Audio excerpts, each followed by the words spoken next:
Good evening, ladies as well as gentlemen. Papa Boris here, playing some more chess. I'd like to show you one more game between world champions before we move on and look at some other great players, because not all great players necessarily became world champion. Playing white was Mikhail Tal, and playing black was Vasily Smyslov. These two players had very similar chess careers in a loose sense, because both of them beat Mikhail Botvinnik to become world champion, and both of them lost in the rematch the subsequent year. In 1959, when this game was played, Smyslov had already been world champion and been defeated, and this tournament in 1959 that this game came from was the candidates tournament to determine Botvinnik's next challenger. Mikhail Tal would end up winning this tournament and would end up beating Botvinnik in 1961 in the World Chess Championship. But aside from their careers, the two players were very different. Whereas Vasily Smyslov was a logical player who always strove to find the best move, Mikhail Tal, who was one of the most beloved chess players of all time, was beloved because he was willing to make moves that weren't necessarily technically, logically correct. In a lot of his most famous games, there is a way to refute Mikhail Tal's combinations, and in some cases, Mikhail Tal was actually in technically a losing position. Yet he was victorious because he knew when he could push the envelope. He knew when he could do something and complicate the position in such a way that his opponent, under the pressure of the clock and under the demands of the complicated situation, would not be able to find the right line to refute Tal's sacrifice. But I think it's selling Tal a little bit short just to say that he was, a conjurer of tricks. His nickname was the Magician from Riga because his games had such a magical and romantic quality. At the end of the day, he was a great player. He was good in the opening, good in the middle game. He was a great endgame player. He was the world frickin' champion. And the world championship that he won was 1961, but over a decade later, in the 1970s, he was still one of the best players in the world and had some pretty amazing tournament feats. In fact, to this day, the longest consecutive streak of tournament games without a loss belongs to Mikhail Tal. No one has beaten his record of 95 consecutive games without a loss. And the second place streak is 86 games. The person who holds that streak is Mikhail Tal. To this day, he holds the longest and second longest unbeaten consecutive tournament games streaks. So he was very, very good. He knew when to turn it up and when to just sit back and play really solid chess. Now, Smyslov was reportedly critical of Tal and thought that he was just a conjurer of cheap tricks. Smyslov, as the player who always strove to find the best, pure, correct, logical, technical move, apparently held Tal in disdain. So that's why I like this game a lot, is it pits the trickster versus the logician, and we'll see how that turns out. Tal played e4, and Smyslov played c6. This is the Caro-Kann. It is known as a very solid and stable opening. Usually white plays d4, and then black plays d5, and this is like the classical Caro-Kann position. Now, it was no secret that Smyslov was playing the Caro-Kann in this tournament, so I think Tal probably did some home preparation and came up with this unusual move, d3, which seems kind of slow and passive compared to the usual move that white makes, which is d4. Now, after d5 and knight to d2, black has the option to play e5 because white's pawn is not on d4 guarding that square, and Smyslov does this. So you could say that Tal goaded or provoked Smyslov into playing e5, and now after knight g to f3, it seems that Smyslov, although he was, a former world champion and one of the greatest players of his day, and also an expert in the Caro-Kann, it seems like he did not know this position very well because his next move, knight b to d7, is actually an inaccuracy. So it's pretty incredible that Mikhail Tal, in the opening, managed to get a former world champion and an expert of the opening that he chose to make a mistake on the fourth move of the game. It would seem that Tal's preparation of d3 as the second move paid off. Because now what Tal did was he played d4. It may seem as though white lost a tempo, because he obviously could have gone there in one move, but instead took two moves to get his pawn to d4. But because black's pawn is on e5, and because this knight is on d7, it's a little bit awkward for black to resolve this tension in the center. Right now, black's pawn on e5 is attacked, and he's got to do something about it. So let's say he were to, for example, play bishop to d6.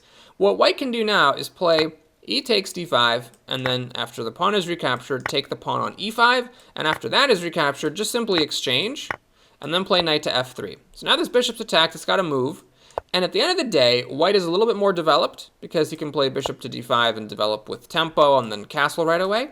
And black has this pawn on d5 that is isolated and a major weakness. So white would definitely have the advantage out of this opening position. And the reason for that is that this knight is temporarily blocking the queen's defense of d5, and things kind of just end up working out awkwardly no matter how you try to exchange these pawns. So Smyslov decided to make the best of a bad situation and exchange on e4 first, so that this d5 square wouldn't have an isolated pawn on it. After knight takes e4, he then took on d4, and white played queen takes d4.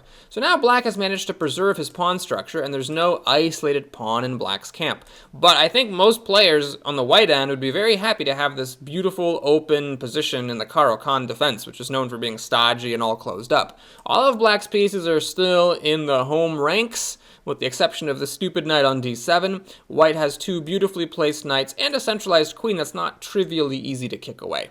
Well, what is there to do for black but to develop? So he plays knight to f6.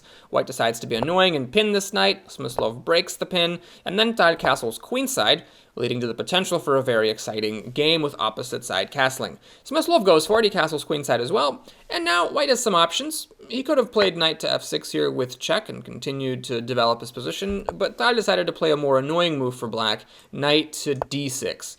Obviously, black isn't a super huge fan of this knight in his side of the board, attacking all kinds of sensitive squares. He also doesn't really want to trade his bishop away for this knight.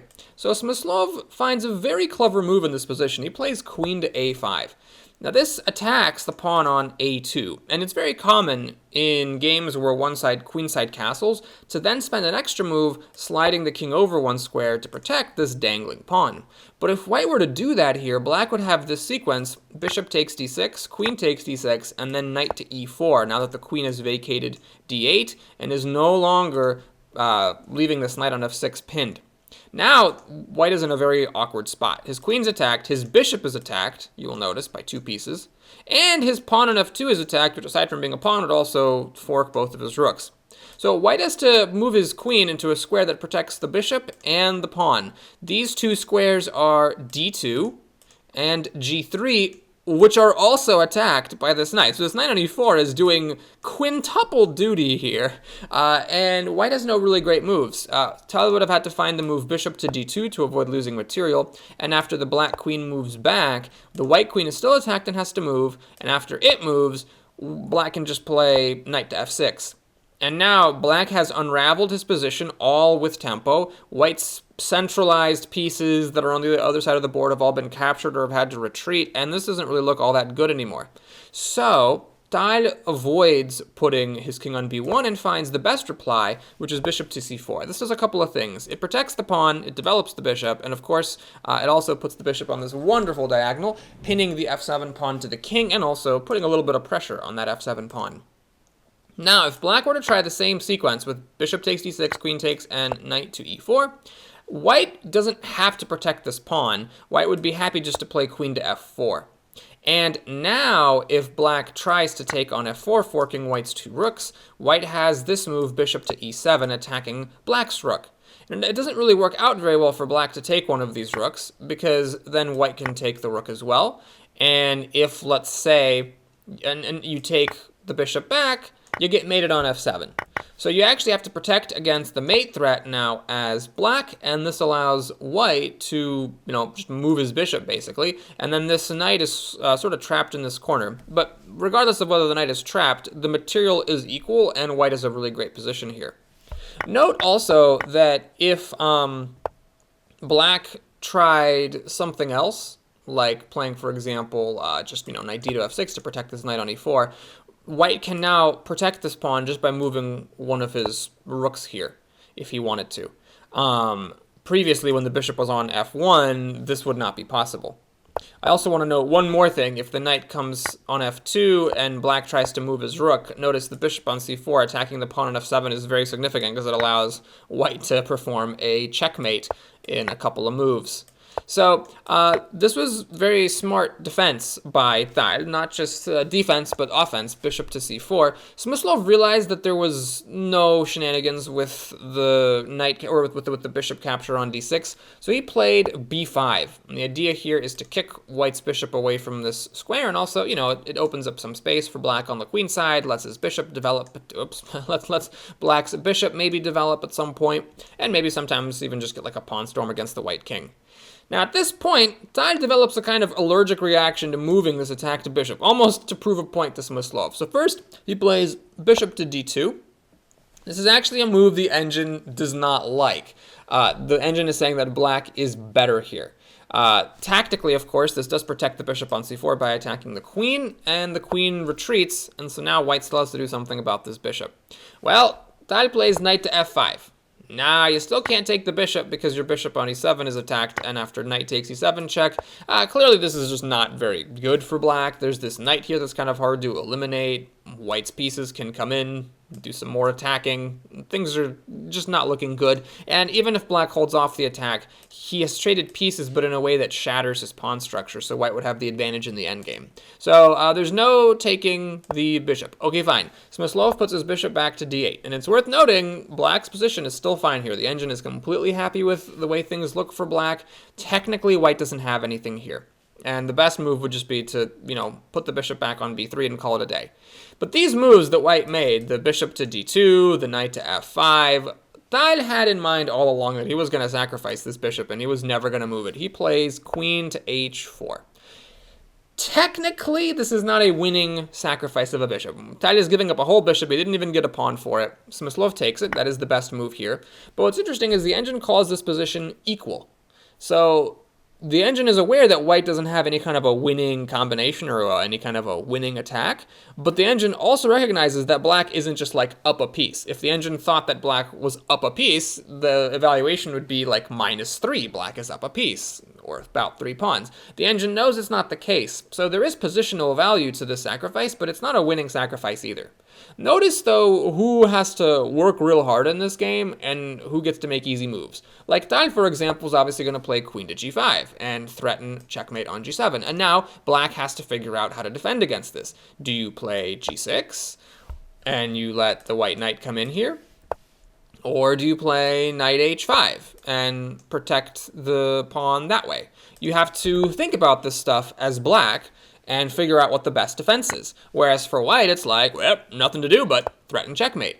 So if you can put your opponent in a position where it's very easy for you to do the attack, but it's very hard for your opponent to do the defending, then you might be able to win, because if there's a time limit, then that's going to favor you. And plus, all the pressure is on your opponent psychologically. This is the kind of psychological play that Mikhail Tile excelled at and might even have been the best player in the world at. Now, Smyslov chose the correct defense. He played knight to h5. It's a very clever defense because now if white takes this knight, then black plays knight to f6. And this has a couple of key features. One is it attacks the queen and the knight at the same time. So after white moves the queen, black can take the knight. White recaptures. And now, yeah, black did sacrifice back his piece, but now his position is better because all of white's pieces are kind of like back here. They're far away from the king. Black doesn't have any attack. White doesn't have any attack. Black can even shoo the white queen away from the f5 square and now start pulling off his own shit with, knight to e4 attacking this bishop. And there's also this lingering threat of queen coming to a2 because white never got a chance to protect that pawn and maybe threatening checkmate on a1. Also, these pawns are doubled, but that does mean the b file is open for black's rook to come in. This would completely turn the game on its head. This would take Tile's doing and do it all against him. Now Smyslov is the one with all the activity and all of the attacking chances. So Tile didn't go for this. He found the correct reply to knight to h5. He played knight h6 check. The pawn is, of course, pinned, so there's no taking the knight. The king has only one square to go. It's h8. And now white takes on h5. So now it's a very different story, because if you take the knight, then that's no good after bishop to c3. Basically, you have to at some point push f6. Like, for example, if you try running away with the king, then white will take the pawn, threaten checkmate. There's no way that you can stop the checkmate unless you either put your bishop on f6 or play f6. And whatever you do, white can now play knight g5, threaten checkmate on h7, and at this point black starts to have to give up material to prevent the checkmate. For example, rook f7, and things get pretty ugly pretty fast. So Smyslov realized this, of course. He was, as we've seen, a fairly sharp tactical mind, regardless of his reputation for being a positional player. So instead of taking the knight, he let the knight be where it is, keeping his pawn on g7, and played queen takes a2. This is threatening checkmate on a1, And there's really only one way to stop it. It's to play bishop to c3 and give the king a flight square on d2.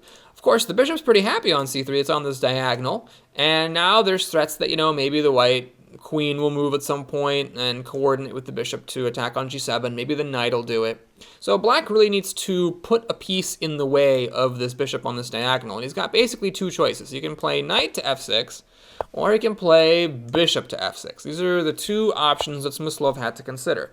Notice again how different the position is to play for both players. Technically, it's an equal position, maybe even according to the engine, black's a little bit better. But here, white has one move. It's obvious, bishop to c3. Okay, if not obvious for the likes of you and me, obvious for a player of grandmaster strength. You have to move the bishop so that queen to a1 isn't checkmate, and of course you put it on the diagonal with the king. Easy does it. But as black, you got to make all kinds of decisions now. How do you continue your defense? Can you just not defend at all? Does white maybe have nothing? Do you play f6? Do you play knight to f6? Do you play bishop to f6?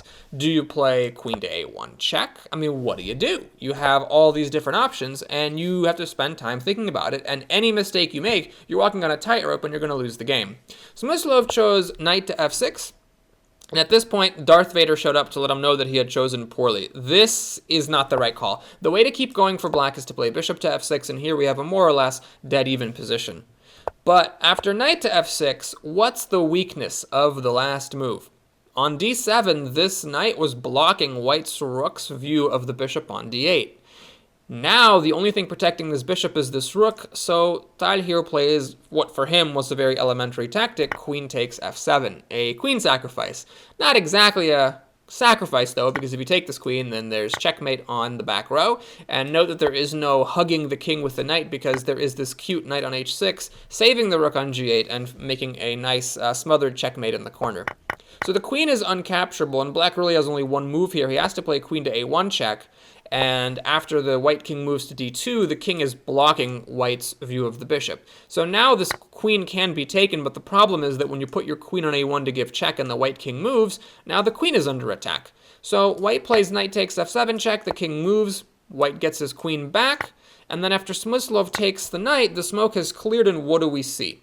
Black is up a pawn, but his pawn structure is shattered.